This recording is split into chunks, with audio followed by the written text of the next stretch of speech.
এটা ভিতরে যাইয়া ওইদিকে গিয়ে এটা কেন আওয়াজ করে বা কি জন্য আওয়াজ করে আমাদের আমার সাথেই থাকুন।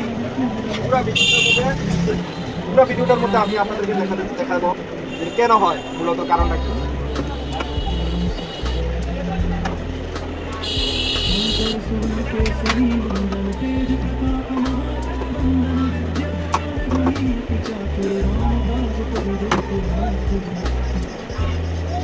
আমি স্ক্রুগুলো খুলে নিলাম, খুলে আমি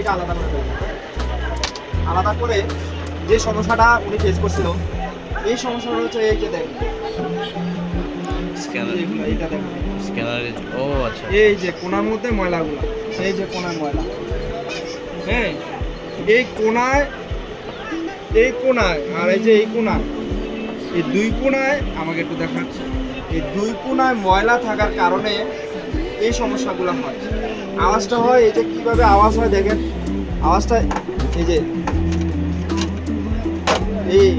এই আওয়াজ না, এরকম একটা আওয়াজ হয়, ঠিক আছে এরকম না, এই যে এরকম আওয়াজ হয়, এটা এইটার কারণে হবে স্ক্যানারে ময়লা। আমি ময়লাটা এখন পরিষ্কার করবো, কিভাবে পরিষ্কার করবো আমাকে একটু দেখান।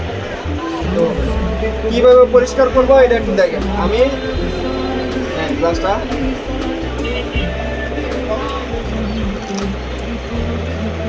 লক আছে, এই যে গ্লাসের ভিতর দিয়ে প্লাস্টিক এবং গ্লাসের ভিতর দিয়ে কাপড়টা ঢুকিয়ে দিয়ে আমি পরিষ্কার করি।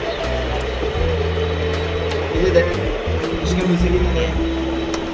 এরপরে এটা সেম, এটাও আমি গ্লাসের ভিতর দিয়ে ঢুকাই দিয়ে আমি পরিষ্কার করব। পরিষ্কার করার পরে এই সমস্যাটা আর থাকবে না।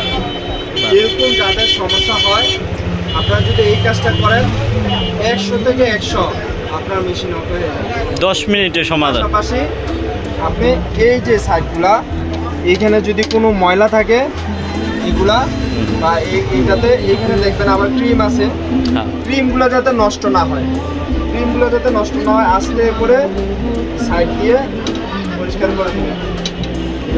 করে দিবেন। দিলে একদম মেশিন অফ হয়ে যাবে। 10 মিনিটের সমাধান।